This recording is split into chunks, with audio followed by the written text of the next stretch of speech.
God, I wish we had this shit back in the day, man. Like all these little things that we can create now would have done numbers back in the day when we had our little limited library of clip art and shit to use to make content. Can you guys hear me? Is my audio on all right? Yeah, I I can can hear hear you you just just fine. fine. Yep. Okay. Okay. So it looks like my audio input is good. We are live. Hello, everybody. Welcome to the Monday night Inward Pass podcast. I am a little slow tonight. I just got out of bed. I was up walking around like a maniac in downtown St. Pete last night, plugged into my AI, creeping up on security guards in the middle of the night, and I didn't get home till like 9 o'clock in the morning, and my feet hurt and I'm tired, so I am going to mostly defer to Wally and Waj. We weren't able to do a stream yesterday, so we repositioned ourselves to Monday, and here we are. But we will try to keep it on Sunday night going forward, unless it's not possible, like yesterday. So primarily, I kind of want to stitch together metaphysical and current event stuff during this podcast, and just the fact that it's us talking about it, that's unavoidable. Um, but we do need current events to serve as a jump off point. I would like at some point to engage my co-hosts in a discussion more of metaphysics and less on politics, and I know that will come eventually. We could, it's difficult though. It's like if you want to get reach, you kind of have to talk about like retarded, like grug brain shit. Like, you know what I mean? Like, you have to do SEO and keywords. Like, oh God, we got to make a stream about how whatever Joe Rogan thinks about astral projection or some shit. So it's like, it's really difficult to be substantial in the modern internet. It's really unfortunate. I know people are hungry for truth and meaning, and people are hungry for philosophy and things that make sense, but they're completely unable to find it because they don't understand that their brain has been thoroughly discombobulated and rearranged by algorithms. So, even though they might feel this like instinctual or intuitive, like deep, resonant need for meaning and structure, all they're able to find is the same shit that gets cycled to them from this slop algorithm. So there's a tension between being able to actually um, talk about things that are real and relevant and needing to placate the fucking algorithm in order to get anybody's attention. So I don't know. My approach with that is that I really prefer to just talk about things which are real and resonant and truthful and which are clear and coherent versus just trying to chase algorithmic slop. But I don't know. I don't know. Maybe we just focus on the small amount of people that are able to get through the algorithmic noise. But anyway, so we have two big topics. There's been a lot going on in current events over the last couple weeks of this year. I didn't know. I don't know if you guys got the memo, but I didn't know that like the new year in 2026 was going to be the jump off point for a bunch of like world revolutions that the neocons have been leaving on the back burner since the yesteryear days of George Bush. Venezuela and Iran, I guess these two things, we're supposed to just accept that these two things are just kind of like disconnected as opposed to like an overarching imperial foreign policy of America and its allies. Like No, no, I absolutely see the two that I absolutely see a connection between the two. I think that Venezuela was a test case for what was the bigger fish to fry, which Iran. is Iran. Yeah, I think Iran was the bigger fish to fry here. It's of much more geopolitical import than Venezuela is, But we did and it. so It was an entirely different approach with Iran. Well, I mean, the story, hold on. The story is still ongoing with Iran. I mean, like we've seen the direction that Trump wants to take it. He's certainly signaled that he's setting up a scenario where if the violence against the protesters, against the Iranian regime continues, then he'll intervene. That's what he says at least. But I don't always take Donald Trump at face value. I mean, sometimes when he says he's going to do something or threatens to do something on the world stage, it really is just, trying to bring people to the table and get a better deal out of everybody. I don't know if that's necessarily the case here because I'm kind of doubtful about the current Iranian regime's ability to just work things out via negotiations with the United States. I mean, I predicted that Maduro, and this so far has not turned out to be the case. But again, the story is ongoing. I predicted that Trump wanted to see Maduro back in power as somebody that he could negotiate with. But I mean, so far Maduro is still in custody, so we'll see where that goes. But if it turns out that Maduro remains in U.S. custody and ends up serving a sentence in the United States under narco terror charges, well, then it's very much less the case that Trump sees the mullahs and the ayatollahs as figures who are able to be negotiated with. You know what? You know what we need to do? We need to get Donald Trump on narco terror charges. We need to arrest Donald Trump for being an anarcho terrorist across the world. So wait, Just leave it to Gen Z. Just let Nepal, Bangladesh, Sri Lanka. Just leave it to Gen Z. You know what else? Are you telling I'm me also going real to. quick, are you telling me that Venezuela might have been a warning signal to Iran? It certainly could have, but I think it was a The stronger riots signal. have been going on since December 28th, though. Well, yes, but Yeah. the ultimatum was only recently issued by Donald Trump. The ultimatum is. Well, they only recently got to this point. So I thought it was an atom bomb on global Well, I mean, society.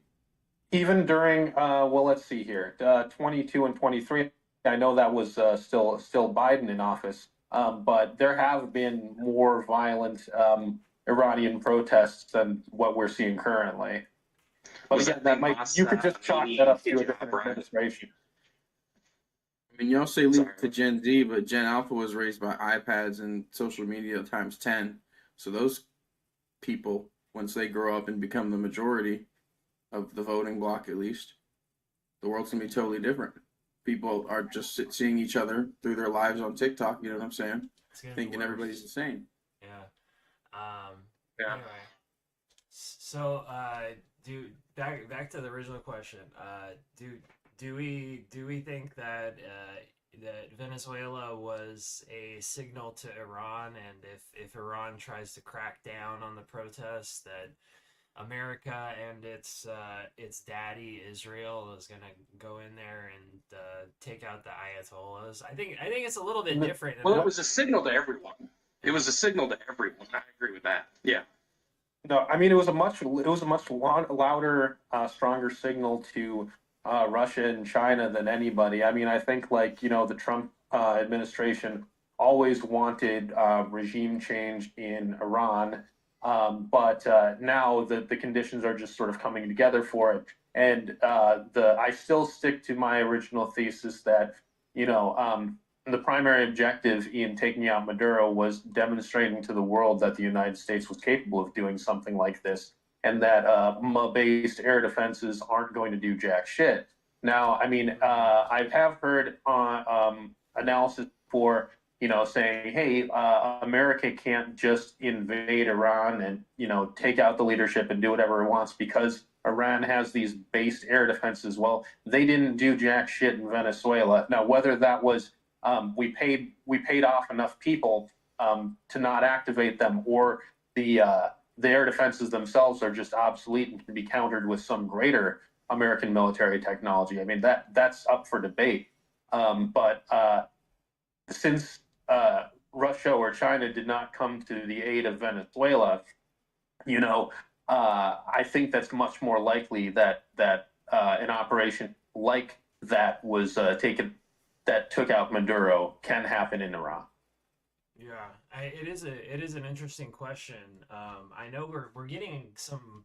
I saw a couple like weird reports. I think Fox News did an article about how that there was some kind of sonic weapon deployed before in the lead up to the ouster of Maduro, and then like we mentioned last time we talked about this is like when all the lights went out in Caracas. So was that just a Yep. matter of paying off some sleepy security person somewhere? Which let me tell you from firsthand experience is entirely probable. But or did we really deploy some kind of advanced technology? You know what made me think about that in the past? I remember there was some kind of rocket test in North Korea back when Obama and Kim Jong Un or Kim Jong Il rather were going at it, and the rocket like it just like it went it right on launch it like disengaged and like just fell into the sea. And I always wondered is like, do we have some kind of really really really advanced signals technology that is capable of like jamming all this shit that we don't that our enemies don't really know about? Honestly, I'd be surprised if we didn't have something like that. Well, I mean, specifically talking to the sonic weapon that was reported on by supposed guards of Maduro. We've had shit like that, honestly, since the Iraq War. I remember growing up and seeing videos of these U.S. soldiers going around. They had like sort of like not really a boombox. It looked more advanced than that, but um, they were able to direct like really loud rock music and just blast it at these resistance fighters. But what we're talking about here seems to be a little bit more advanced than that, where that was only semi-directed, right? So it didn't affect the people who were wielding it behind the device itself.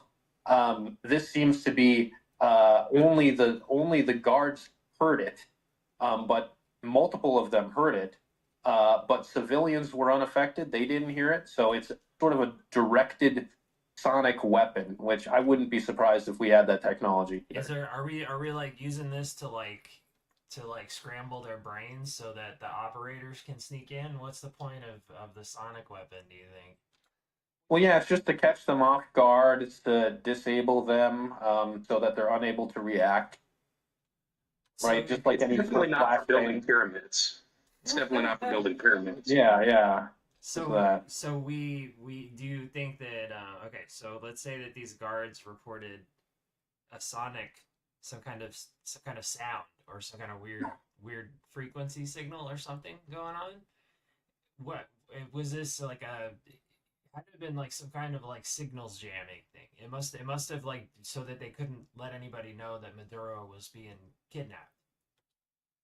Well, they must have been really confused because they were still looking for Maduro like 6 hours after we had him on a plane. It sounds like it, yeah. That's just hilarious, to be honest.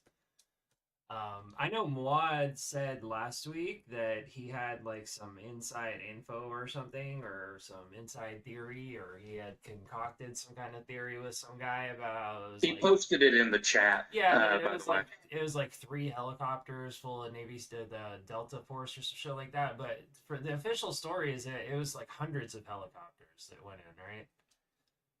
I don't know about that. I think it was a pretty small scale operation. I I didn't hear could have hundreds of I could have helicopters. sworn I saw something where it was like a huge thing with We like probably sent, I'm guessing we sent a lot of helicopters in to take oil tankers and things like that. you think so? So that, because they were already on the tankers basically when Yeah. everything went to shit. Huh. We had a force of about 10,000 off the coast, just sitting there for a couple. So that may be where the helicopters were patrolling. I remember that. I remember because I'm down here in Florida. I remember hearing about that there was a bunch of ships going over to Venezuela in the lead up to this, and that was like I want to say like a month or two ago. They've been just kind of hovering off the coast of Venezuela for a while, but I don't think that anybody thought the absolute madman would actually go and do it. So Yeah, no, it was a pretty precision strike. It's honestly impressive, especially after growing up in the Bush years and seeing all these like bumbling retards not able to get any of this stuff done, and then seeing like Russia with their 2 day special military operation and whatnot, and then you see Trump just go in there and actually do the goddamn thing in like in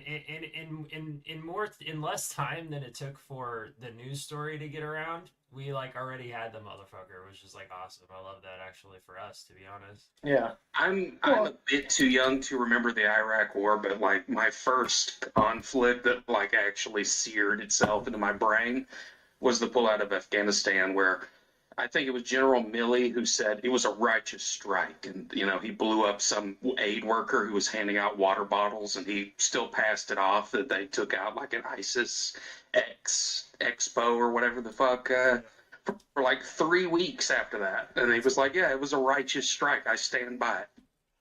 Yeah, no, the operation in Iraq against the conventional army that took relatively quickly. I mean, Saddam had like a shit ton of tanks, about the fourth largest regiment of tanks in the world. But General Schwarzkopf like really fucking mopped up like within a few weeks, honestly.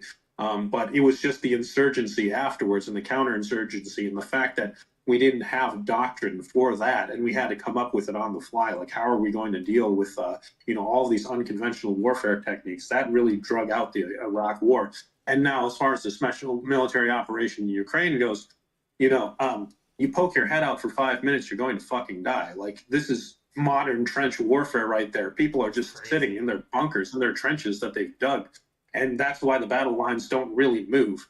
And that's why I think that, the end game of this isn't going to be, a total Russian victory or total Ukrainian victory or anything like that.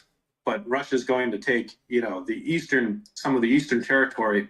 And then, like, who knows how it's going to work out with, Ukraine, whether they're going to abstain from joining NATO or they're going to join NATO. I don't think that they are. And whether Vladimir Zelensky stays in power, that's yet to be determined as well. But that's just an aside. Yeah, it's crazy seeing the spider webs of those little like anti-drone like nets that they put everywhere, and all of this like 5th-gen warfare that's come out in Ukraine is wild. So yeah, I mean, like that's the warfare fighting technique of the future. Like we're still developing our doctrine, and the best that we have right now, the U.S. military is like, hey, just grab a fucking shotgun and like hope for the best. yeah, that makes sense. So you got Saddam Hussein in his cave in the meme, and he's like, "My tanks." I always think that and I've heard this said before, basically that it doesn't even like the point of the war, like the Ukraine war, is the war itself. Like, you can make geopolitical observations about it, but a lot of it doesn't even really make sense. But if you look at the immediate benefit for involved parties, it's a way for the deep state to basically perfect its cutting edge of its warfighting techniques. You know what I mean? Like, if there wasn't a Ukraine war right now, like, they would have to invent something like that in order that they can stay on the cutting edge of military technology and strategy in the modern world.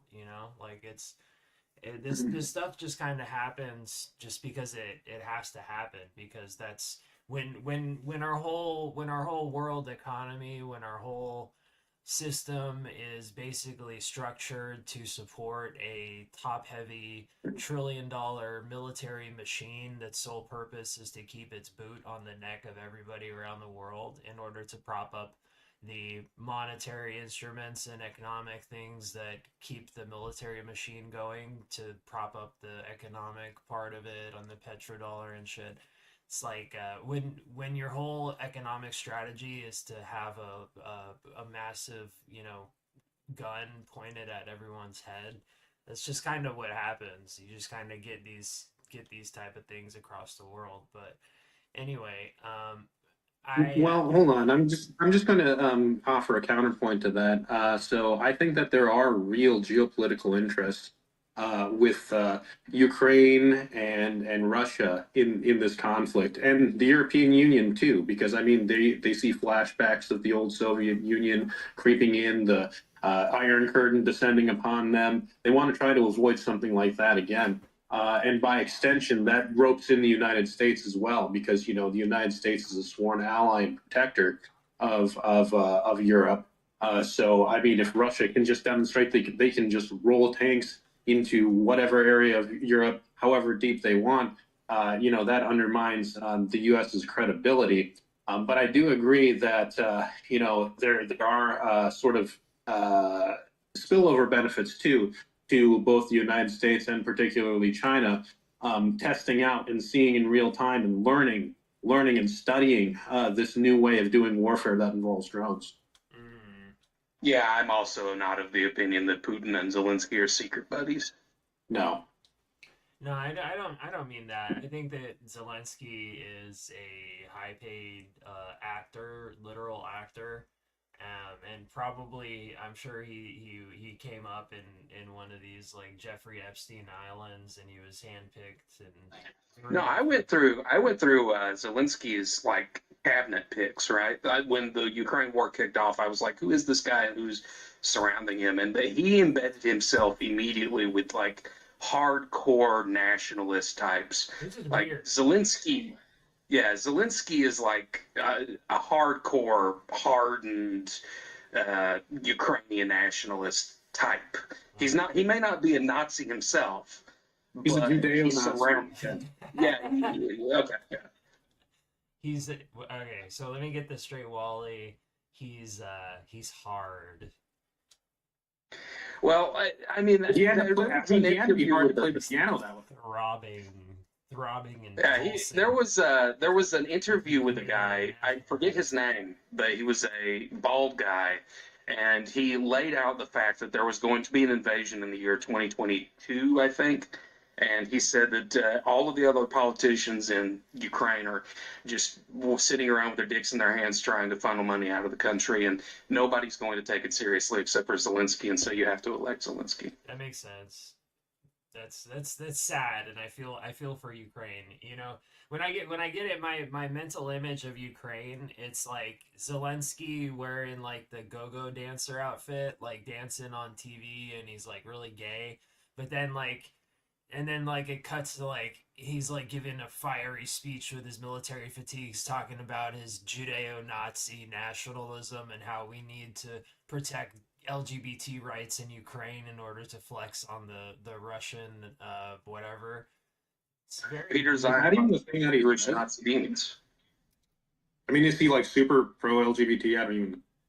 he's, I assume not. He's literally gay, so there's that.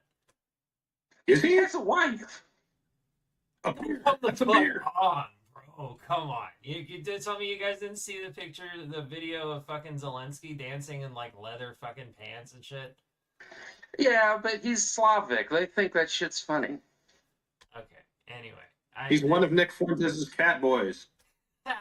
There's always like a crossover between like the really, really, really hard, rigid military nationalist guys and homosexuality. It's a known. It is pretty homoerotic. It's a known and Okay, Tariq Nasheed. well-known dynamic. All right. Anyway, so let's go But back. anyway, no, Jim, I wanted to ask you though. You mentioned Zelensky being an actor, a literal actor, which I mean, like we know, yes, literally he is an actor. He is an entertainer. That is his background.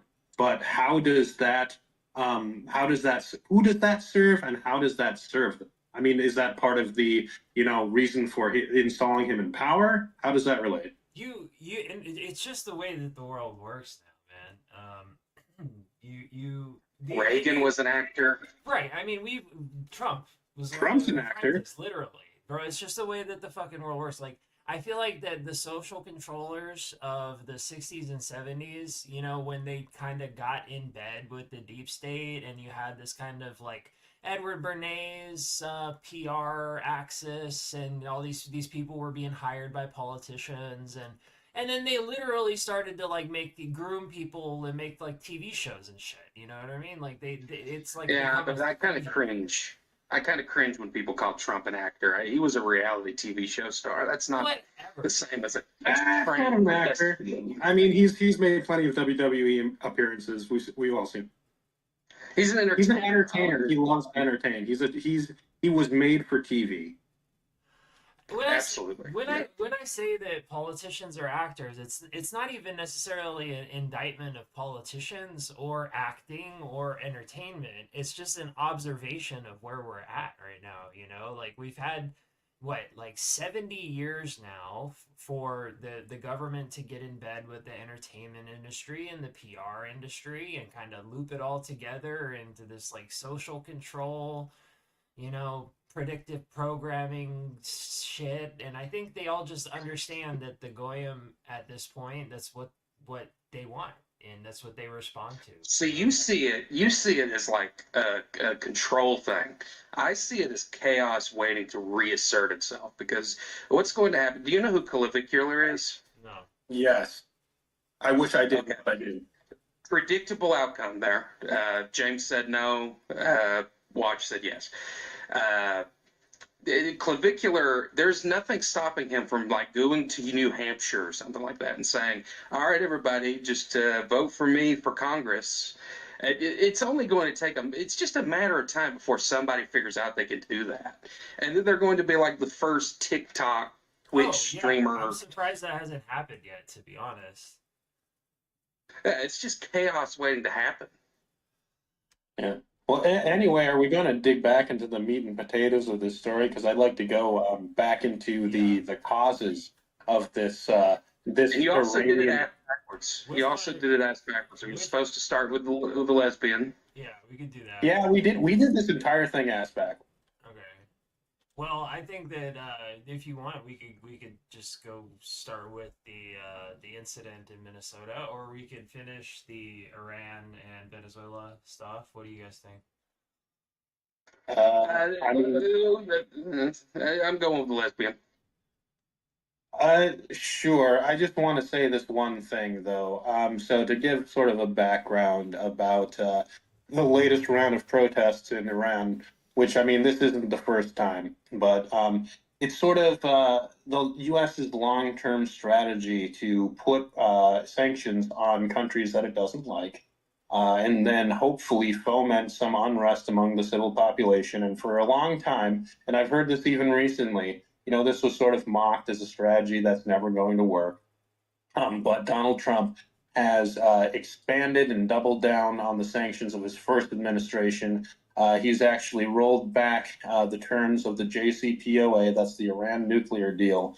And so those sanctions are now back in place. He's implemented, was that secondary sanctions on countries that trade with Iran too. And let's see if that extends to China, because that would kind of be a bold proposal, because that would be at 25%, which is a lot. And earlier last year, you know, we had this whole debacle where he announced sweeping tariffs and then he dialed them back. So let's see if he actually sticks to them. I'm not really sure whether he will or not. But the point is that this is really hurting Iran to the point where they have to compensate by printing all of this money, to the point that now 1.4 million Iranian reals is worth $1. So that's why people are primarily pissed off.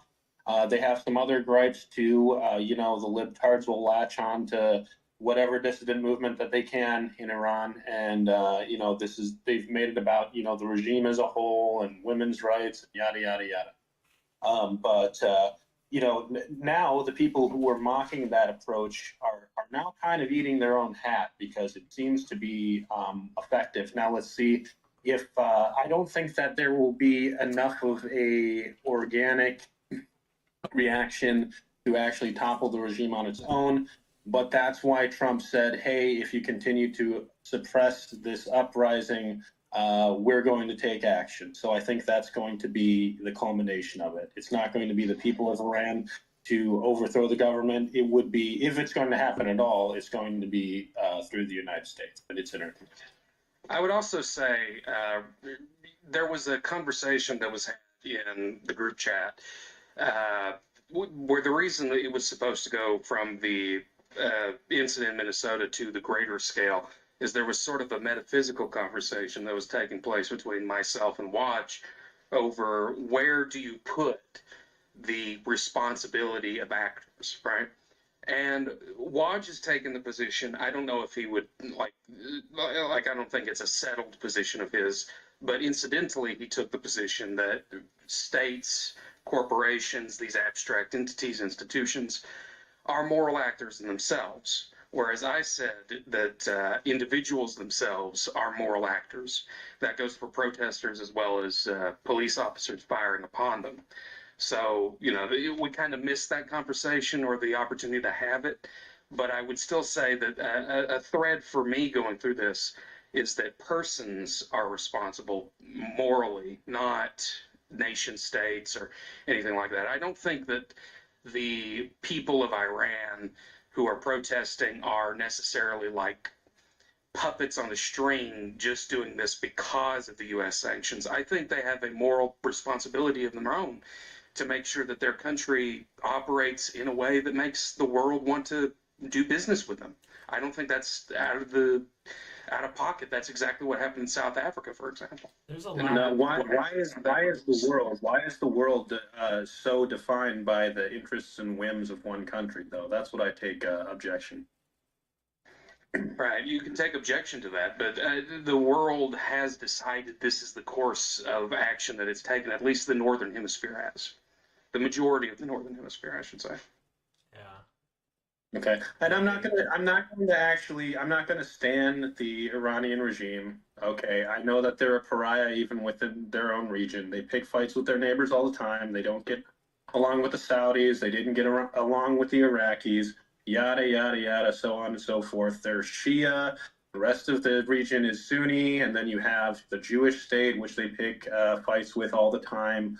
So, I think what happened in Iran, the 1979 revolution, it made sense for its time, right? You had the Soviets, they were backing Mohammad Mossadegh, and then, the United States and the West was backing the Shah, right? Who incidentally looks like that character from The Sopranos. I made that joke.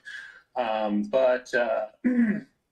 1979 Iranian Revolution represented sort of a third way that was more organic and internal to the country and represented more of the people's will than either a Soviet puppet or an American puppet.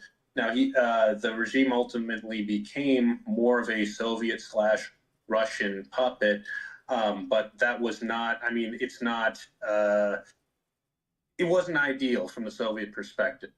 And now, granted, Iran and Russia have fostered even closer ties, especially as the world splits, right? Especially as the Trump regime has driven a wedge between sort of the BRICS countries and the West, and really the Trump regime has driven a wedge between America and honestly the rest of the world too, because even the European Union isn't all too pleased with some of its actions.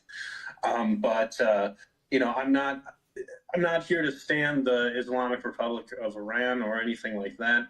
I'm just saying that the Iranian people, it's been a long time since they've really had their will represented, and if regime change takes place as a result of Donald Trump's intervention, that's just going to be another chapter in the history of Iran being some other superpower's plaything. Well, I'd be happy if they just secularized a little bit, because the country is very secular.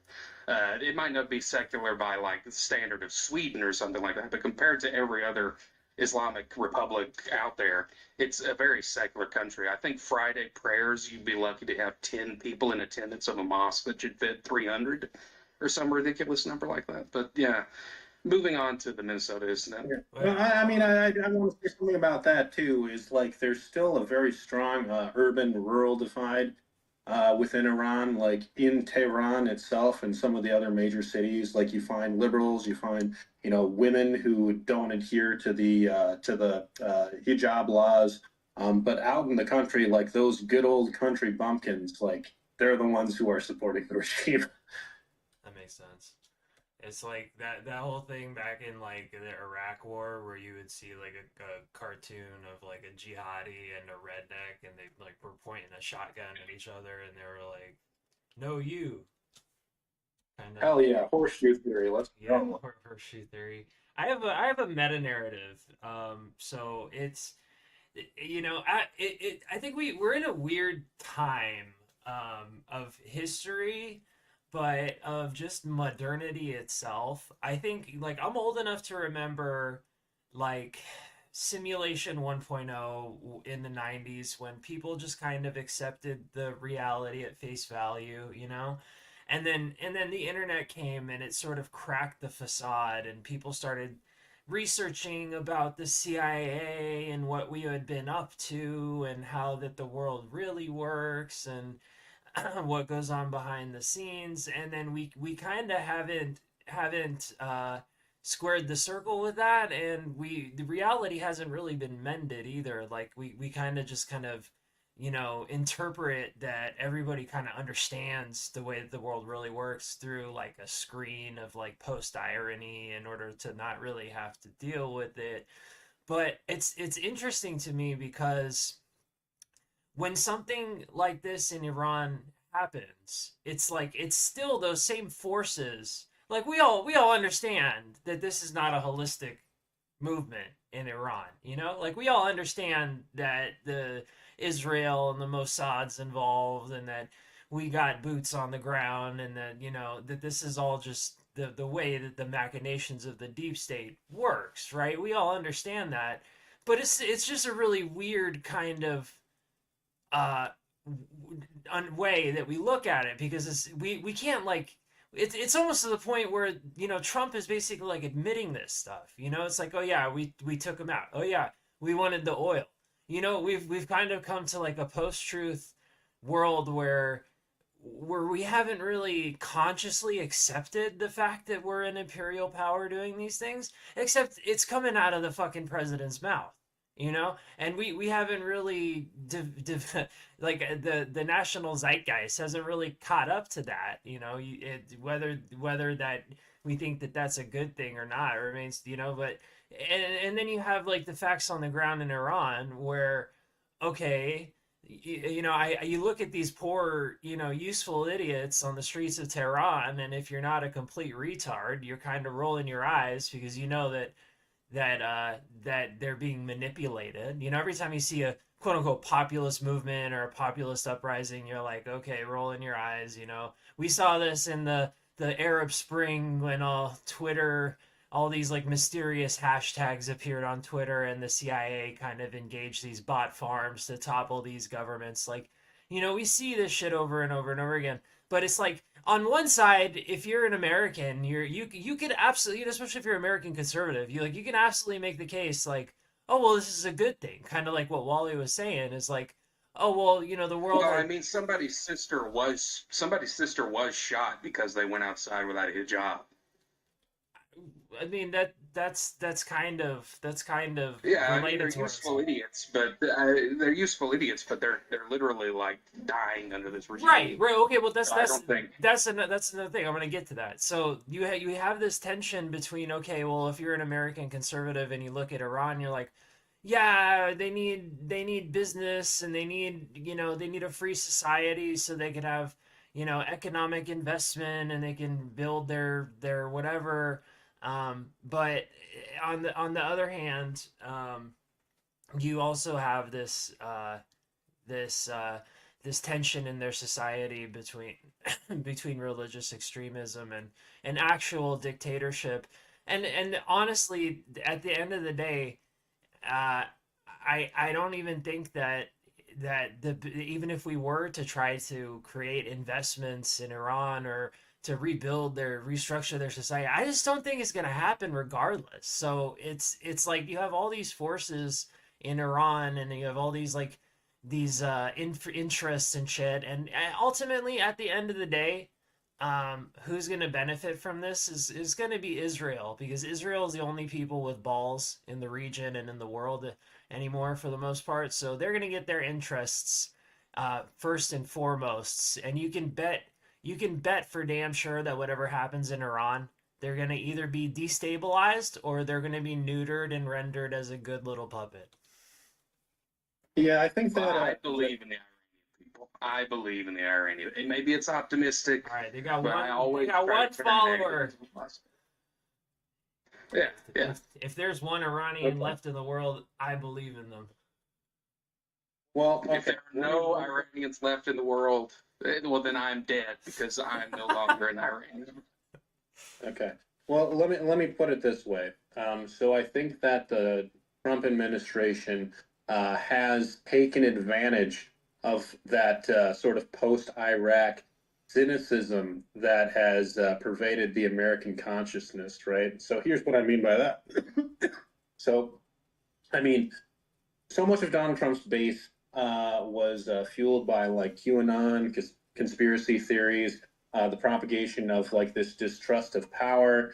But ironically, that enables strongman politics because, I mean, once you see that this is how the world really works, you can't really see an alternative to it, right? So you might as well, the best you can do is try to make it work for you. At least the strong man is on my side. At least the naked authoritarian imperialist is on my side. That's sort of the thinking that's going on here, I think.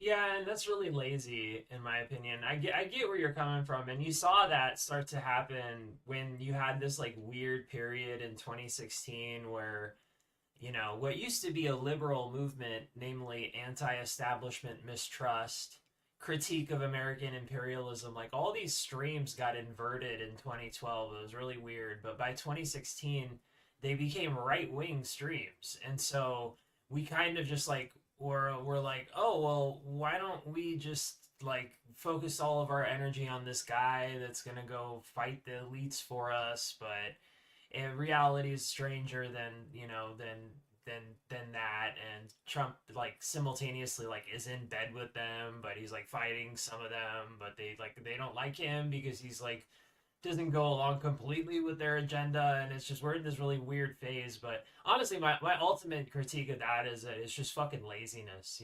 You have to change the systems and the structures that govern our society, and it's just I think I went in on this like a week or two ago. Is like it's just the laziest fucking take to say, oh well, this man gonna fix it. Like this man gonna fix everything, make everything good from bad. That's like where we're at in the American discourse, and people are just freaking brain dead, man. No, I mean, like, the hallmark of conspiratorial thinking is, well, I mean, one, it's aberrant salience, and two, it's like unfalsifiable hypotheses, right? And so, like, you can see that Trump, draws from evangelical Christians on this. Like, if you just believe in Trump, then you will have all of your for sure. prayers answered. Yeah. So it's like, but I think laziness is feeding into that, though, right? So, like, you can have a healthy skepticism of power, and that might lead to, there's no other options. But that's just a very seductive way of thinking because you don't actually have to do any work. You just have to believe in the 4D chess harder. And that's where we're I was at just in going to general. say that. I was just going to say that the AI psychosis has finally turned into AI senility. Jim's just exasperated. I've never seen Jim this beat up. Beat up on what? What are you talking You're just tired, man. You just ended that about? whole spiel you I did know. with I've like, been. they're My so brains. brainwashed, man. I've been Jonathan stretching likes my Mike brains. Tyson against Logan Paul or Jake Paul, whoever the fuck. I've been stretching my brains. I think that what you said, Watch, is it's not just on the political axis. It's a reflection of just, if I had to blame anything, I would probably say it's an effect of how the technology is kind of uh we've leaned on it so much that we've gotten not just physically lazy but intellectually and emotionally lazy. We just have an instant gratification kind of society, and anything that I want, I just take out a payday loan to Shlomo, and then I got it delivered by some Venezuelan on my doorstep the next morning. And I think that translates ipso facto into how that we view politics. And again, like I say, it's a crisis of leadership as well. You don't really have, and the algorithm feeds into this also. I was just complaining about this. The algorithm, it rewards slop, and so people create more slop, and then they think that slop is successful. So we kind of just have this slop economy, kind of like Sam Hyde said, except instead of the trash economy, it's the slop economy, and it permeates everything. So even if there are, I don't think that there particularly are a lot of really clear good thinkers in the world in general, to be honest, at all. But if there were, like, they wouldn't even be able to get their sink their teeth into the public, because the algorithm would just like reward it would see what they're saying, and it would put it on a very low priority because it's not hitting the same attention sinks as the slop. So it's impossible for us to even get to clear thinking about politics because we've entered into the slop age. Right. The people want easy solutions and they want it delivered by actors who can articulate it in a way that hits all their Makes dopamine them feel receptors. good. Yeah. I think it's so I was reading a poem last night by David White, and it was called Millenniums, right? And he says that for 1,000, no, I think it's 100,000 years or so that in the poem, we surrounded ourselves with fire, and it was the age of fire, and it was in the hearth, and it was in the home, and it was, everybody would surround and gather the fireplace. And then after a certain period of time, there was no fire. The age of darkness has come back. And I think that that lack of a center in our personal lives sort of affects everything around us. That's deep, Wally, and it's like the universal Alaya Vijana organizing itself around the logos, the central sun. I like that metaphor, and I agree. We do need a objective truth, and anybody who's listening to this, you'll recognize what I'm saying from my recent video content. You should go watch it, about how that we need to recreate an objective truth for the world. All right, we've talked about fire. Now let's talk about ice. Let's talk about that Minnesota libtard that got domed. Yeah, there's that. So if anybody was not paying attention, the latest astroturfed, slop-ized, memorabilia generated. I'm sure that somebody's got making $1 million off of T-shirts about this. The latest memeified, hashtag inducing slop world happenstance is that there was some, I believe, 37-year-old lesbian mother from Minnesota, where Waj is also from, who decided Whoop, whoop. Shout out. decided that they were going to intervene in a federal law enforcement action because the John Olivers and the Steve Colberts of the world induced it in their heads that their moral outrage about federal law enforcement officers enforcing the laws of the country is somehow a vicious slide towards Nazism, and they kind of tickled their Star Wars archetypal unconscious centers and got them thinking that they were Jedi fighting against the Sith, and that ended up with a woman getting a bullet in her head or wherever she got that bullet, and she's now dead because she listened to John Oliver and Steve Colbert. So, is anything else that happened that we need to add to the incident itself? There's a controversy over whether the officer was justified in what he did, but what do you guys think? Yeah, this sort of hits home because I am a Minnesotan, as Jim mentioned before. I have lived through the George Floyd riots in Minneapolis. I was there when it happened. So we have sort of a history of unrest. Not only that, but Philandro Castile, you may remember that name from the BLM era. That sparked protests and even some riots, although on a smaller scale as well. So this is just the latest thing, the latest happening that has happened in Minnesota. But we originally weren't going to dedicate much time to it. We were going to have it at the beginning, just as sort of an intro. But it does deserve at least sort of a mention because it has dominated the news cycle. Now, it's unclear whether Renee Good, that's her name, intentionally, drove in a way that threatened the officer's life or not. What is her intention? I fall squarely on the camp that she was trying to flee the scene. Okay.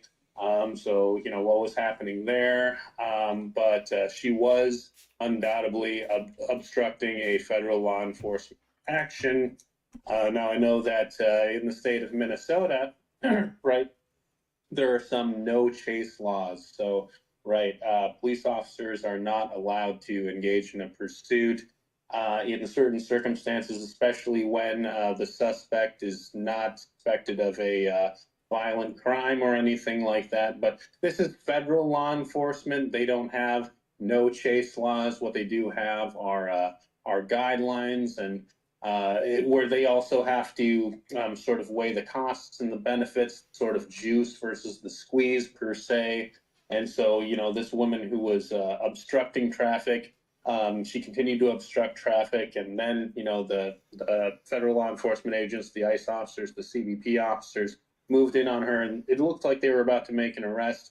And then her lesbian lover, some may call it a wife, some may call it a marriage, but that's up for debate as well. She said, "Drive, drive, drive," and so then Renee Good cranked her steering wheel all the way to the right, and it looked like she was trying to peel out. She first backed up, and she was positioning her vehicle to turn to the right, and then she drove forward and also to the right. But that didn't last long because the ICE officer who was in the path of the vehicle had to hop to the side, and he got his ass tickled by the Honda Pilot and shot her once through the front windshield and twice through the driver's side window. So it did not turn out very well for her. Yeah, I just want to tell a story real quick. When I was a kid, right, this is in the deep South. I was riding with my grandfather one day, and he had been drinking in his truck before we left, and he had an open beer container. Now, he probably wouldn't have blown over the limit, but in the South we have what they call open container laws. And he hands me the beer, and he says, "Throw it out the window," because he sees a cop. And what did I do? I instinctively followed the advice of my grandfather and immediately threw it out the window without paying attention to what I was doing. And I nailed the stop sign right dead ringer in the middle of it.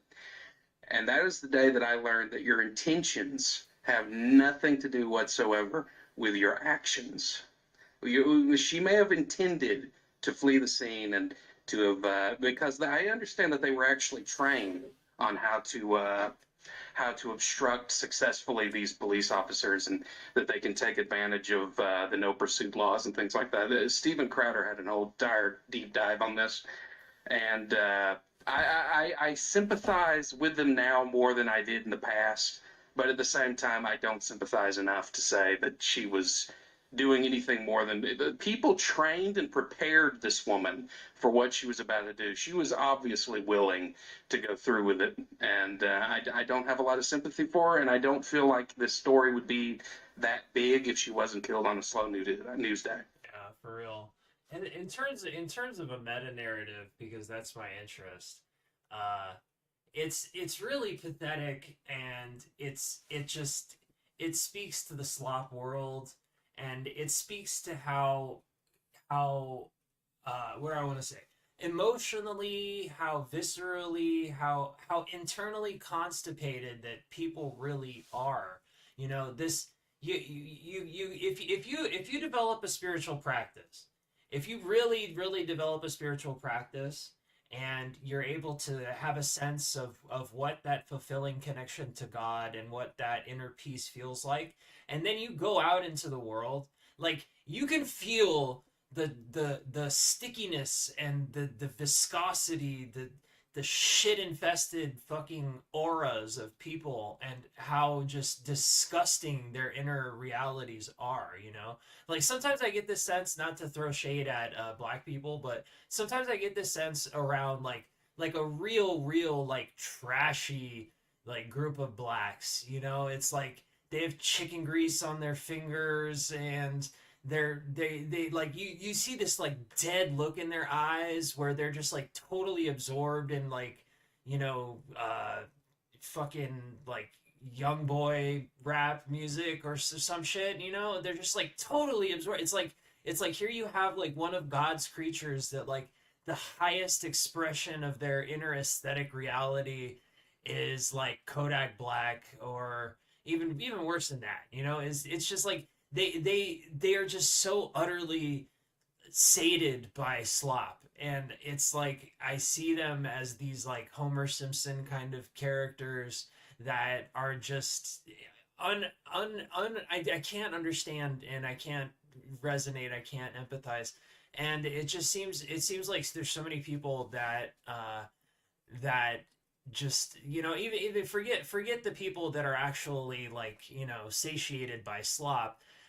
There's so many people who are unable to find purpose, who are unable to stitch together their inner world and the outer world, and they just have this like tear in their hearts, which they feel like that they need to mend by doing stupid shit like this, you know? And unfortunately, because we do live in that slop world, that natural inner dynamic of people, for they want the hero's journey, they want to have some fulfilling archetypal existence, they want to do something for society that has meaning in their families, and they want to create things, and they want, you know, they it's like our natural drive to do for greatness.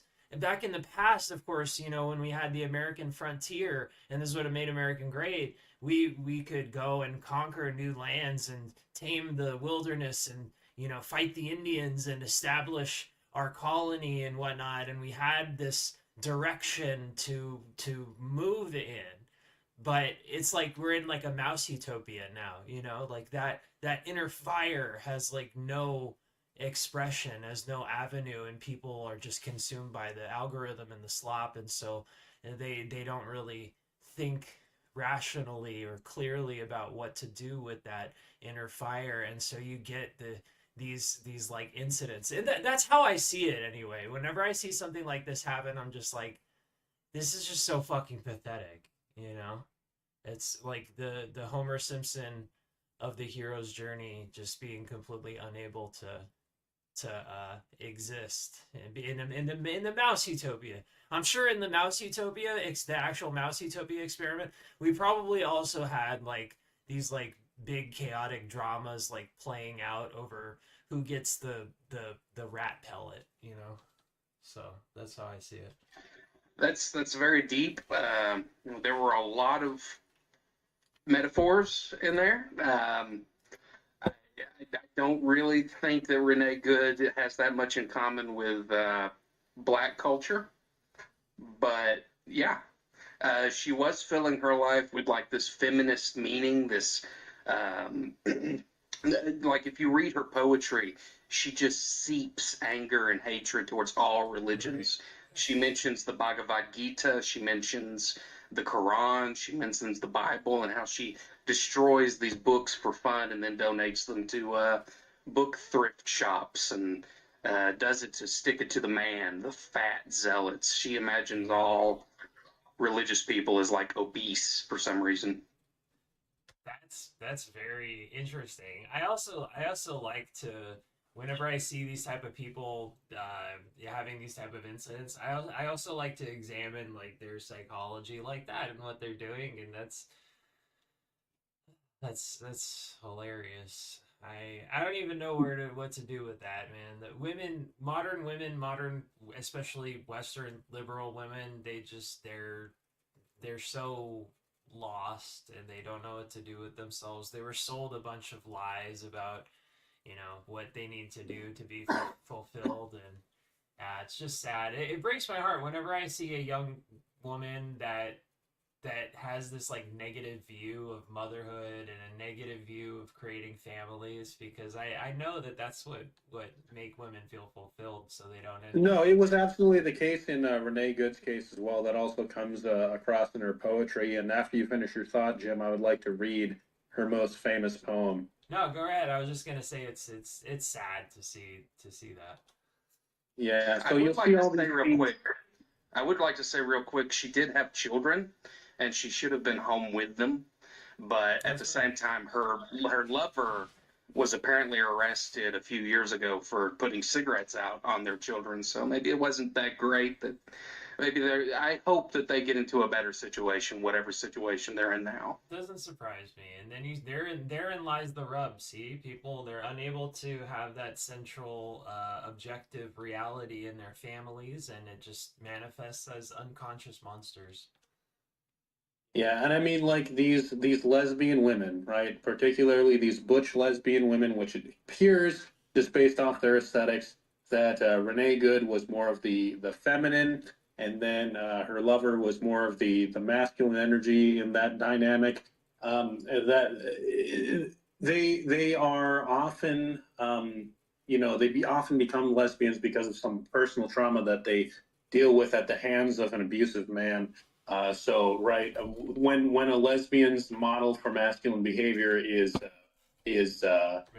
is abusive, right? They tend to carry that out and perpetuate that as a sort of means to establish some sort of control over their life.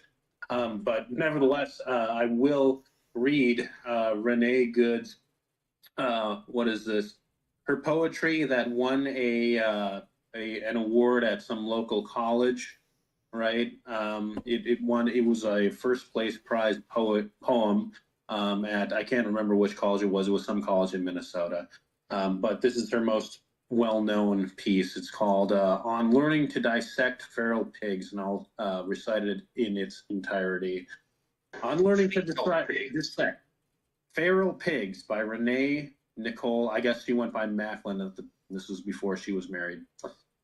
I want back my rocking chairs, solipsist sunset, and coastal jungle sounds that are tercets from cicadas and pentameter from the hairy legs of cockroaches.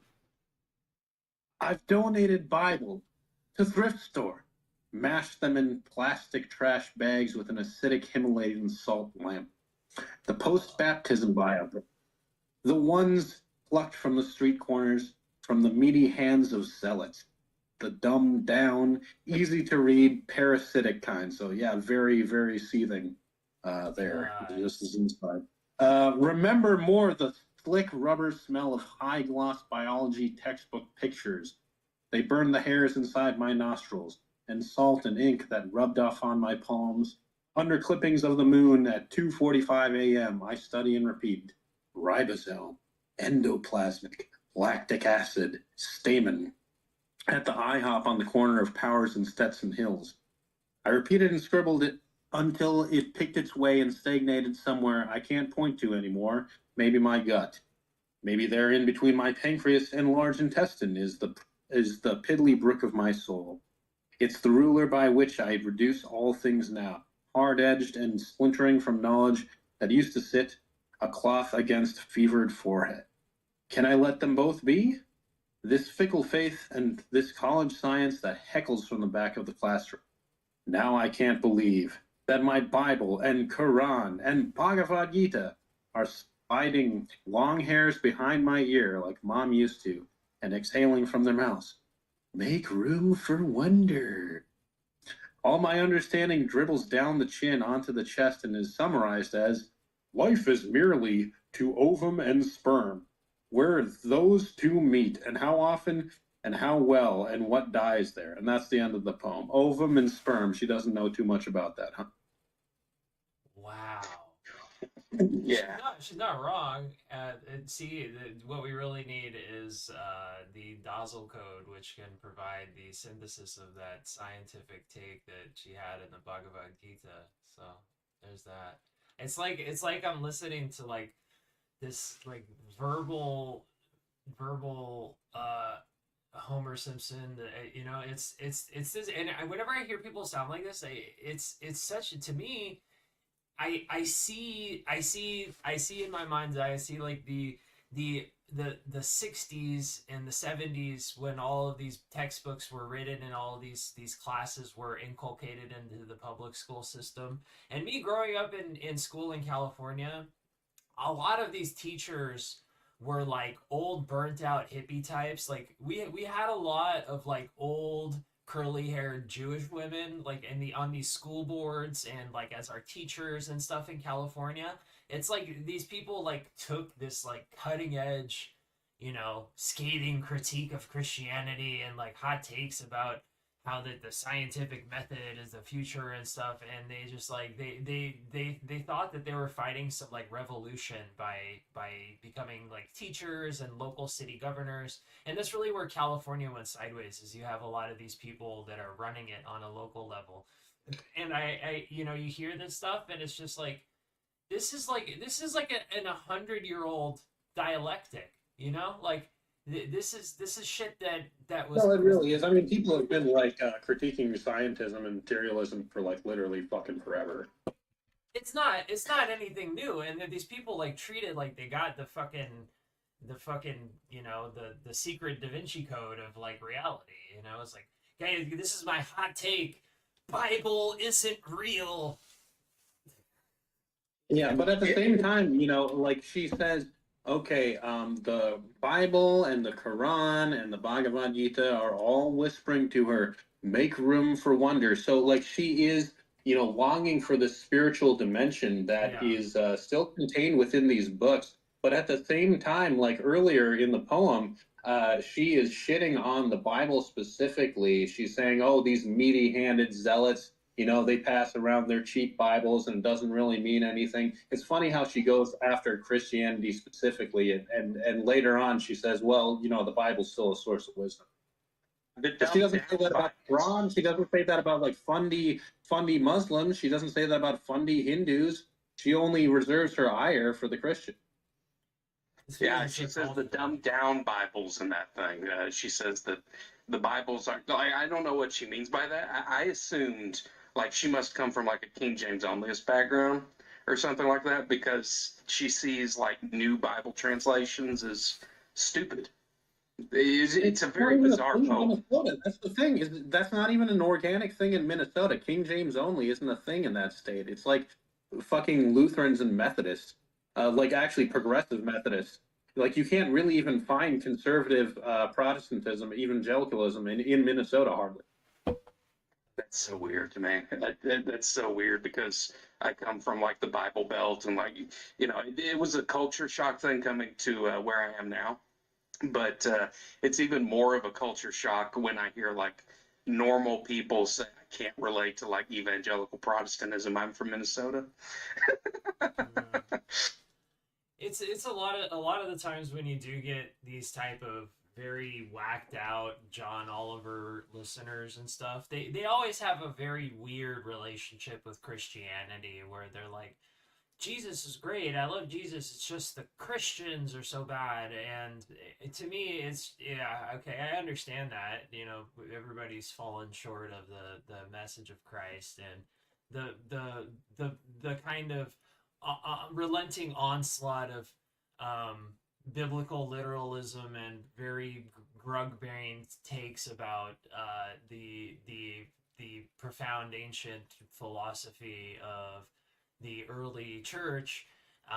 To me, it's less to do with the Bible and more to do with the slopification of our brains, and the again like the lack of leadership. Everything just becomes much more surface level, and because the algorithm rewards surface level things.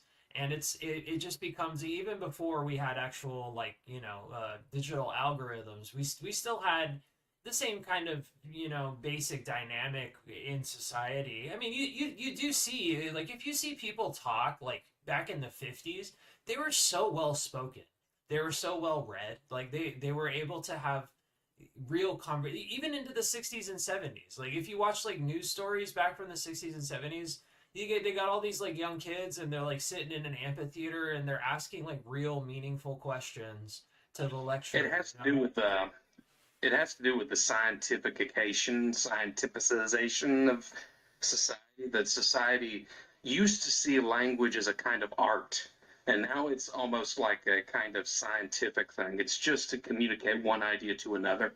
It's just like a blunt instrument. It's just, I'm going to communicate to you to hand me this thing now, and I'm going to say the most direct thing possible to hand it to you to hand it to me. And that is ignoring so much of the human experience, honestly. No, I agree. Yeah, I thought you were going to say that the scientificization of, or I don't know this word, but I keep using it. The scientification of language is ignoring human experience. But yeah, I agree with you.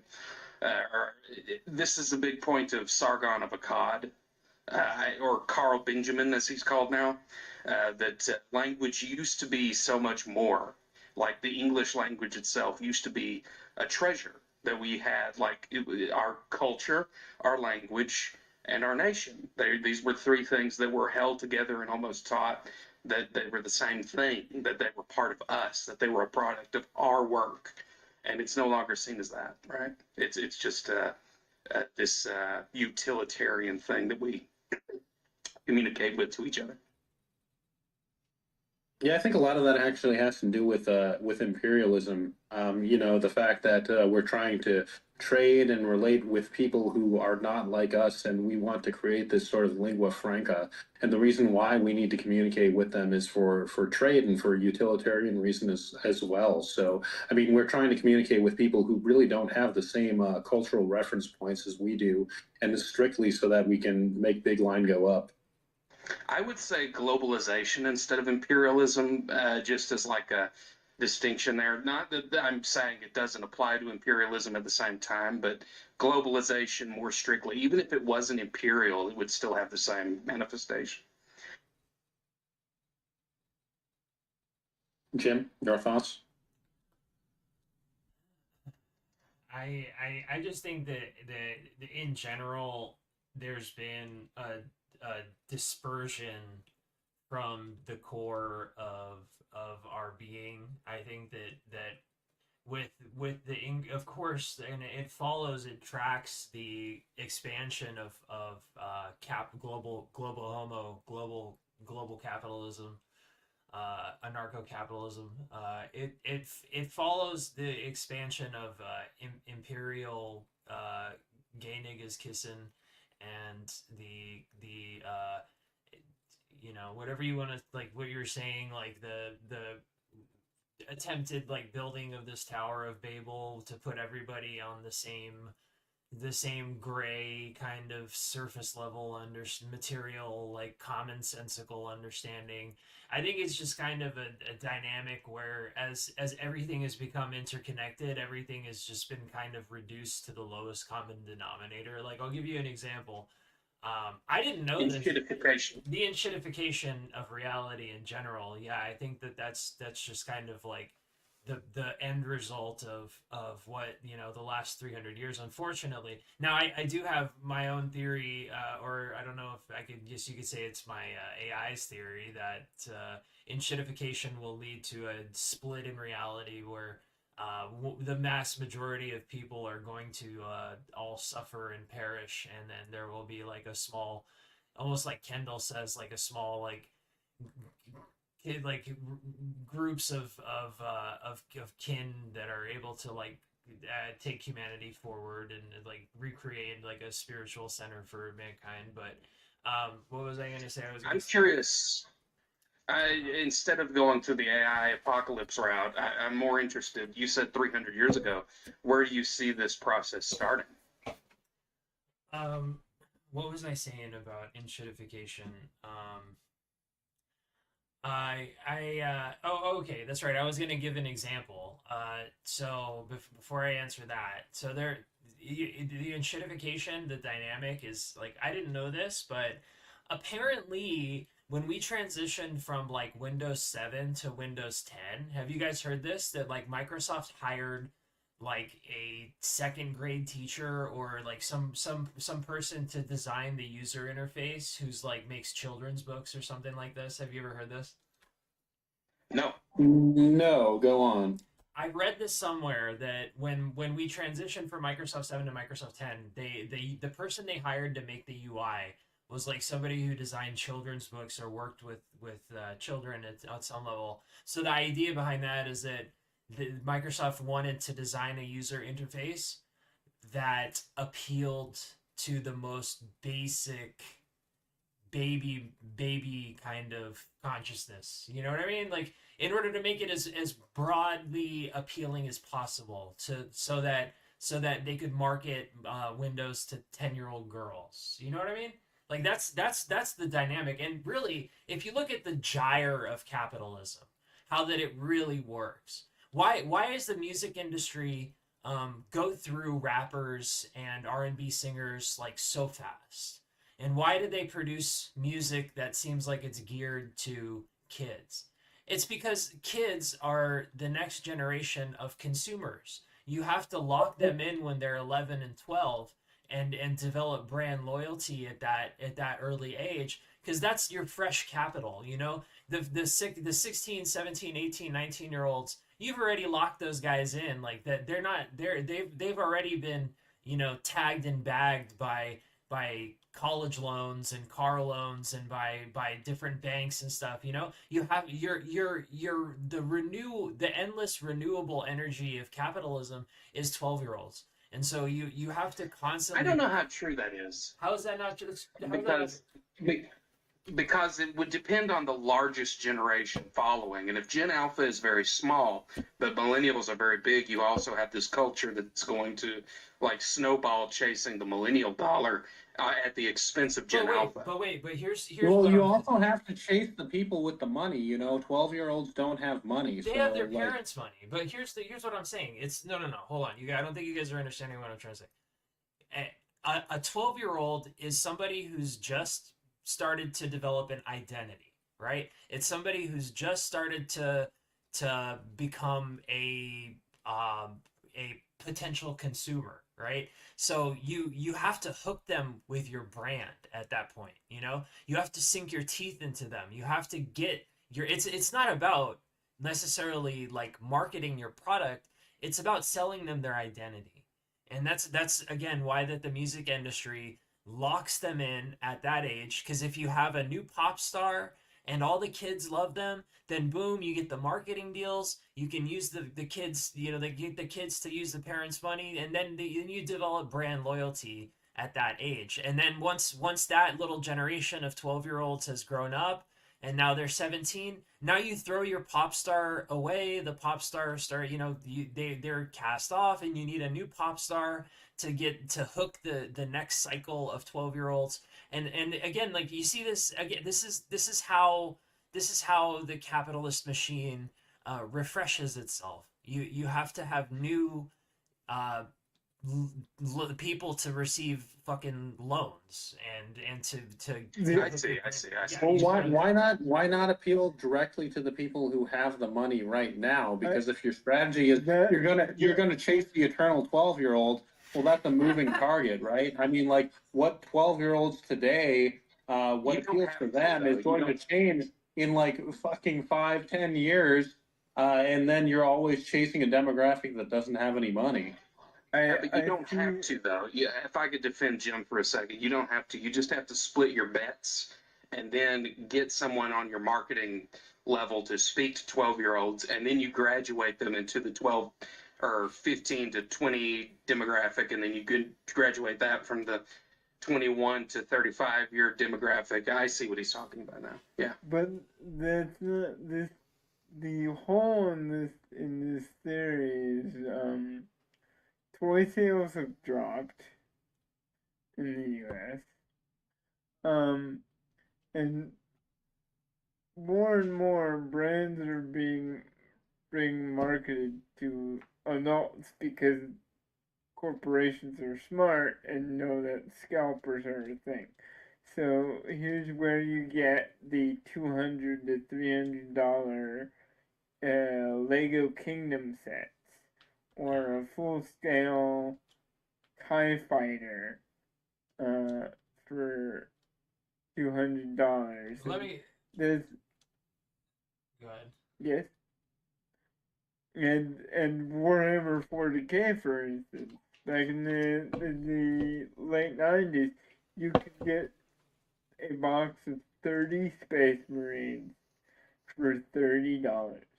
If I were to try to get 30 Space Marines now, it would cost me around $1,200 to $2,400.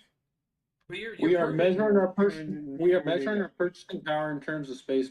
you're All right. proving my point though, Vlad. I have a couple takes on this. You're proving my point Yeah. that these brands hooked people in when they were 12, and now they're able to upsell them $500 Lego sets because they're basically 23-year-old man children who've had brand loyalty since they were kids.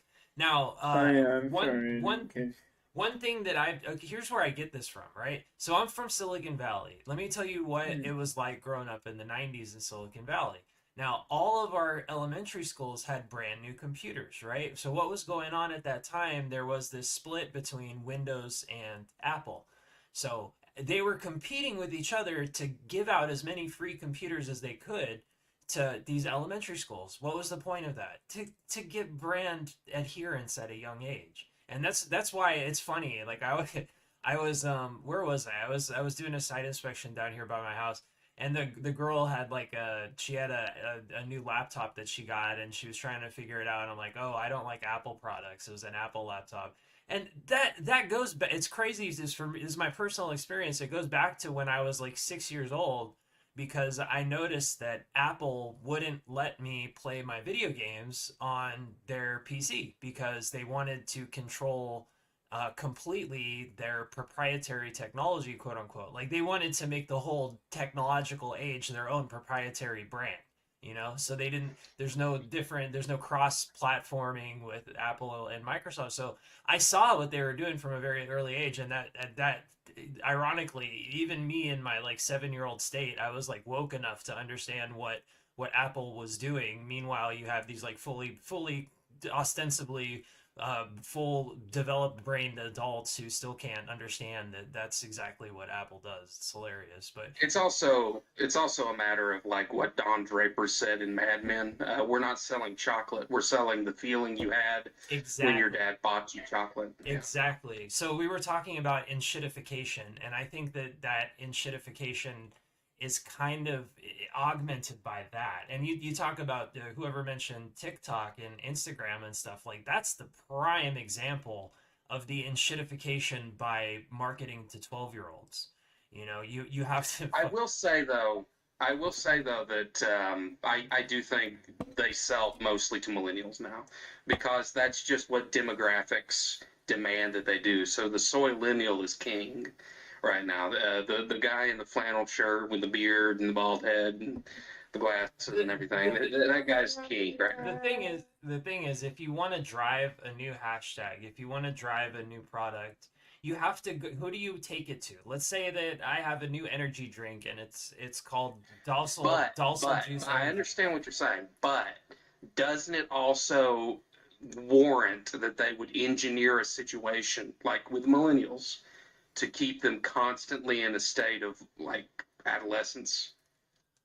I think that's a good question. I honestly, it's funny because it kind of ties into the whole like social controllers thing and what our government does across the world. But it's like, is there even is it do we really like, is there like a secret club of like hook-nosed tefillin wrapping rabbis somewhere that sits around and is like rubbing their hands like, how can we keep the goyim dumb today? Or is it just we've gotten to the point that the idiocracy kind of scenario, not even necessarily with birth rates, but just this, just the way that things have developed. Is it just is the idiocracy kind of dynamic? Is it just a feedback loop at this point where people want that, where people consciously choose that because their Yeah, brains are and so then slopped? I have always, sorry, Vlad, I'll let you talk, but I have always had the opinion that the Jews are not responsible for everything. They are simply the most adaptive culture to technology and civilizational degradation. I mean, you can say a lot about, I absolutely agree, actually. they're like nautical. they have in-group preference, and it's so wild to watch them. With one side of their mouth they'll talk about how we need to abolish white people, and then the other side of their mouth they'll like go on these long rants about how Jews are intermarrying with goyim, and how it's the most horrible thing, and how we need to preserve our in-group preference in Israel so that we stay successful. It's like it's almost like an open thing at this point. It's been. Here's another thing that's been weird. Have you guys noticed this? It seems almost like that we okay, so back, if you guys remember, like 2 3 months ago, there was this spat between Bibi and Trump, where Trump had to like bring Bibi in to the White House, and like there was that image of having him apologize to the what is it, the UAE government. Do you guys remember that? Yes. Right. So BB, they went and they bombed this like this supposed like peace summit or talks that were going on with some Hamas representatives, and I think it was in Doha. And they like the Israel just went and like literally bombed it, and there was this backlash, and of course this is in the wake of the whole Charlie Kirk thing, which I firmly believe that this anti-Zionist, anti-Israel sentiment, it really took off during the Charlie Kirk incident. If you guys are paying attention, like you see all these comments. Of course, it's not really vocalized out in the open unless you're Candace Owens. But there was really a lot of these comments and hot takes on the internet where all the goyim kind of coalesced around the idea that Israel was in some way responsible for the Charlie Kirk incident. Again, now you can believe that or not, I don't care. The point is that that's kind of where you got this resurgence of quote unquote anti-Semitism. And if you paid attention, it sort of peaked with that incident with Trump. And Trump was if you really pay close attention to the zeitgeist in the collective, Trump was kind of forced to adopt this like strongman kind of take towards Bibi, to kind of show him who's boss, or at least make a display out of showing to people that he wasn't Bibi's bitch, and that he was actually the leader of the world and not Bibi. But I think what we got around that time period is it seems like it's kind of like an open secret that Israel is like the real boss. Like you have this like opposition leader in Venezuela who's talking about how that if she takes power, that she's gonna like the first thing she's gonna do is like go and kiss the throne, and kiss the Wailing Wall in Israel. And you remember when we had Yeah, the but here's the thing about that is that Trump doesn't necessarily back her, and Trump doesn't necessarily back the heir apparent, the crown prince of Iran, who is the son of the deposed Shah. So I think Trump is doing a classic maneuver where he's just not necessarily accepting the heir apparent, and he's forcing the different sides that are contending for power to bid up their proposals to the United States, and essentially giving him the best deal possible. my point I was agree with that.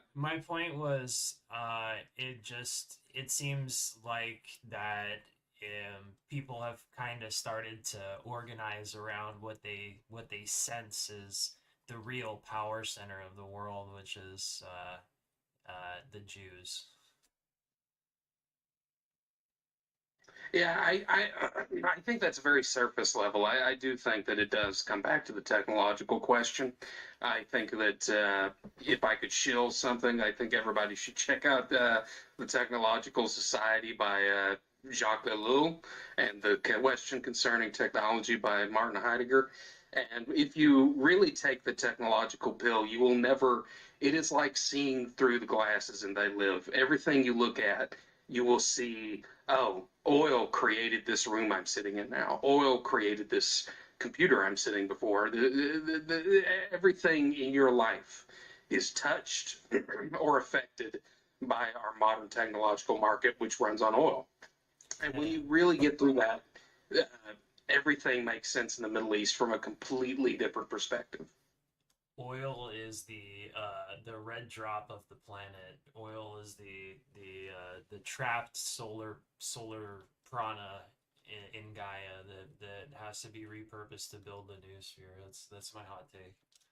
Yeah, I feel like there are no Jews, there are no Freemasons technically running everything, but they certainly had a hand in kicking the snowball over, and sooner or later this feeling of claustrophobia, this feeling of anxiety, and the fast-paced nature of technology is going to end up developing a personality, which is exactly what AI is. So the system has been running itself for at least 100 years. It's been on autopilot, and soon it will develop a consciousness, Yeah, and probably a physical form. yeah. I agree with that. I don't think that necessarily that decisions are made in smoke-filled rooms about the way to keep the goyim down. I think that we've just kind of been placated by our own complacency, to be honest. I think that people are perfectly happy with well, maybe not perfectly happy, but I think that people if in the lack of a alternative, in the lack of having a real guiding light internally, I think that people just kind of revert to slop, especially at this point, and they consciously choose it, and they're not there's no mass movements trying to de-shitify the world or to produce some kind of novel meaning or something like that. What we see is just like major slop fracture lines of whether it's like my slop versus your slop, and maybe there's some subtle impressions of something real inside of all of this, but it's not grasped or understood in any way that makes sense. So, in conclusion, is there anything else that you guys would like to add to the discussion, or a direction to take any of this in, or a soapbox that you guys would like to stand on while we're towards the end of the broadcast? Long live the Islamic Republic of Iran. I don't know about that, man. Like, Islam. What's funny is that Terence McKenna, the only thing that really like spooked Terence McKenna, like his major like spook was Islam, and in his mind is because it's so thoroughly reactionary. I think he felt that Islam was the one force in the world that was capable of turning back the what he called like the eschatological his eschatological scenario of like increasing novelty and whatnot. I think he felt that Islam was like the big obstructing force to that, which had the potential to reduce No, everything back no, to we're the Stone not. Age. No, we're not. What do you do? What do you do with modern Islam in Iran? Like, what's your ideal scenario, Juan? My ideal scenario is the world is sent back to the Stone Age. It's not gonna happen. Yeah. How? It, the so this whole like okay, there were two options for the Middle East after the fall of the old Safavid kingdom and the old Roman Empire, right? Just like the Jews had a question to ask themselves. Either we reform and rewrite the religion and form a theocratic nation state, which is an kind of an oxymoron, or we form a socialist state. In the lack Iran of having a caliphate, right? And because the caliphate isn't possible, right, or what? No, they had a referendum, and all the Arab leaders that got rich after the fall of the Ottoman Empire were like, "Nah, we don't need a caliph." Because we got money. Yeah. Caliphates have been sort of like if you even look at like the Spanish Empire and the Caliphate, well, not the Spanish Empire, I'm sorry, the Ottomans into Spain, the Moors, whatever.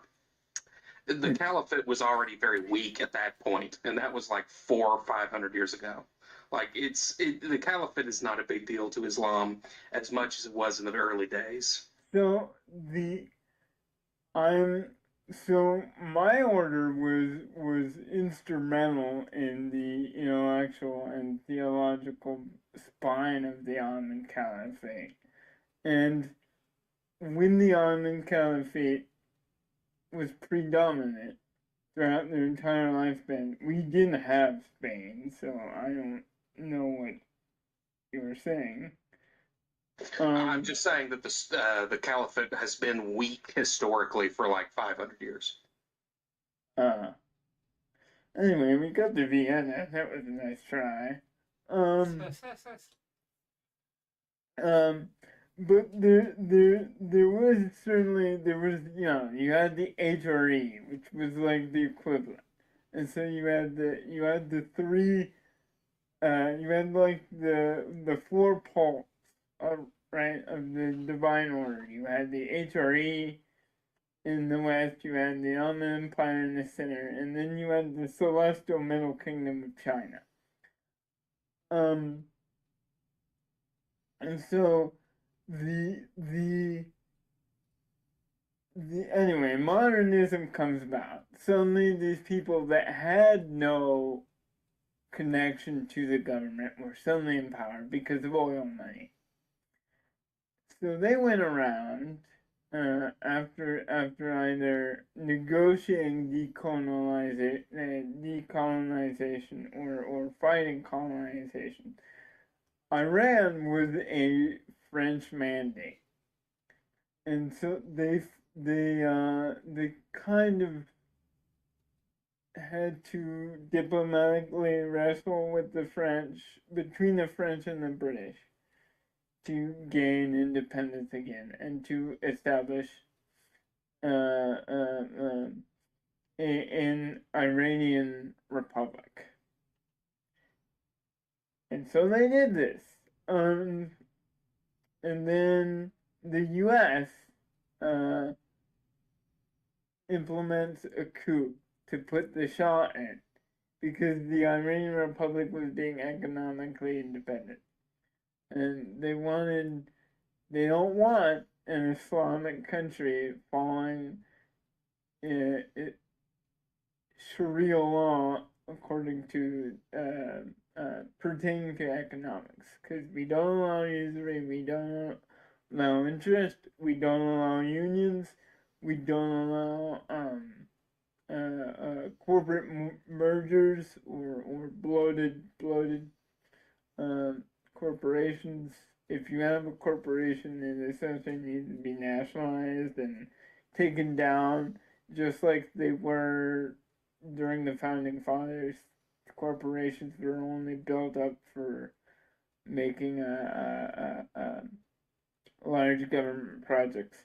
So there's been this need to either make the Iranians a socialist or a NATO-backed country, and then you have Khomeini, who was basically paid and shipped by the French from Paris because he was living in exile to Iran. And so he takes the idea of the nation state and Plato's Republic. He read Plato's Republic and decides to mash the idea of an Islamic theocracy, which never really existed on the face of the earth ever, with departments in Plato's Republic. So most of the departments within the Republic of Iran are the Persian equivalents to sections of the government that Plato said he would like to establish if he had a government of his own.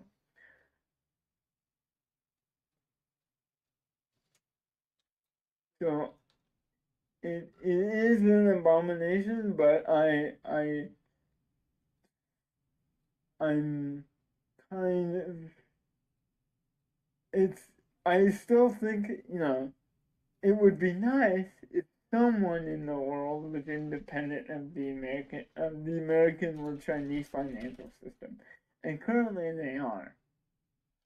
Okay, well, So you see it as like hold on. Yeah. Okay, so what do you think of the Soviet invasion of Afghanistan? So the Soviet invasion of Afghanistan's had, first you had the Emirate of Afghanistan, right? Traditional pastoral tribal government. Then they decide to invade British India and kill thousands of Sikhs for apparently no reason. And then the British go into Afghanistan. The Emirate falls.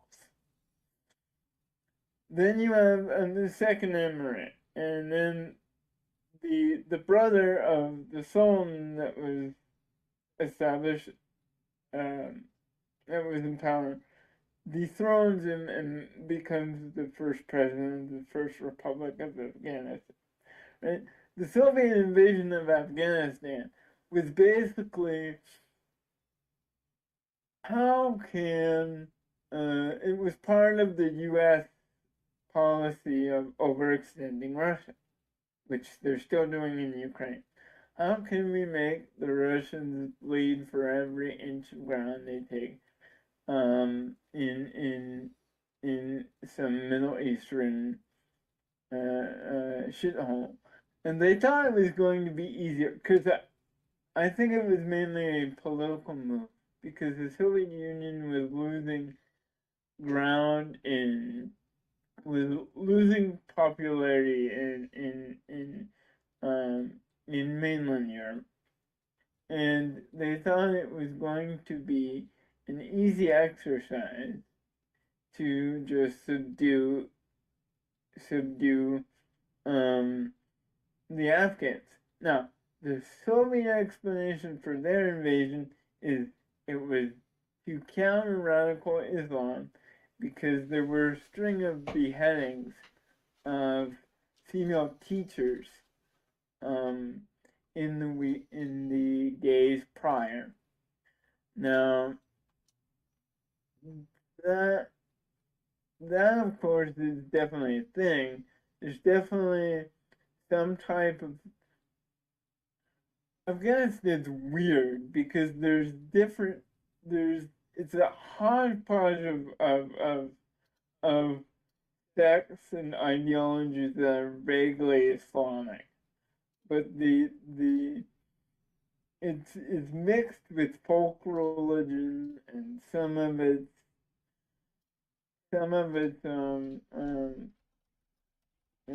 Salafism, some of it's not. Taliban is mostly Salafist inspired, although they sometimes like to go over and shoot ISIS target practice. So I think they had valid reasons for going in there, which is reestablishing a hold on the government because Woods just left. It was falling. That's my take on the Soviet invasion of Afghanistan. But I hope that Iran does not follow liberalism or communism. I don't want either one minute. So you see, so you see Afghanistan as like a traditional society, sort of built around Plato's Republic. Did I get that right? No, that's Iran. Oh, sorry, I No, just misspoke.